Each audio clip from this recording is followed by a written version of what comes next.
শোনো, তোমার নাম কি? আরাফ। তুমি কি একলাই আসছো এদিকে? তোমার আব্বুর সাথে আইছো? আয়া তোমার আব্বু কি তোমার থুয়ে গেছে গা? ভাই কয়টা তোমরা? তোমরা কয় ভাই? 3 ভাই। তুমি এখানে কিভাবে আইছো? তোমার আব্বুর সাথে আইছো না? আব্বুর নাম কি সেটা বলো। তোমার আব্বুর নাম কি? রিপন। তোমার আর কোনো ভাই আছে তোমার মতন? তুমি এখানে বলো।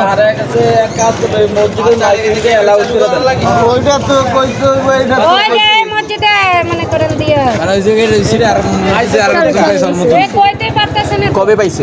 আজকে এই এক আমি তো মিনিটে। এখন খরচ তাইলে মনে হয় ও মনে হয় ওর ভাই। তাহলে মসজিদে নিয়ে দিয়ে এলে বলিব।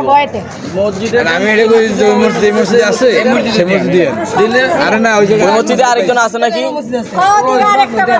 এই ওর ভাই মনে হয়। এটা তোমার ভাই? তাহলে ওর কাছে ওই জায়গায় লই যাও। আমি চিনি না তো কোন জায়গায় ওর ভাই আছে। আমি খরচ নিতে আসছি দোকানে। ওই মসজিদটা কোন মসজিদটা? মসজিদে এনে একটা আছে একটা আছে। তো জরুরি খবর গাইস, এই বাবুটা হারিয়ে গেছে। ও কান্না করতেছে, কিছু চিনতে পারতেছে না। সবাই ভিডিওটা শেয়ার করে দেন যদি চিনতে পারে আপনাদের উসিলায়। দেখেন, আবার একটু দেখেন। আসো। তো অনেকক্ষণ ধরে কান্না করতেছে, সবাই ভিডিওটা শেয়ার করে দেন যাতে ওরে কেউ ওর গাইজেন এসে নিয়ে যেতে পারে। ধন্যবাদ সবাইকে।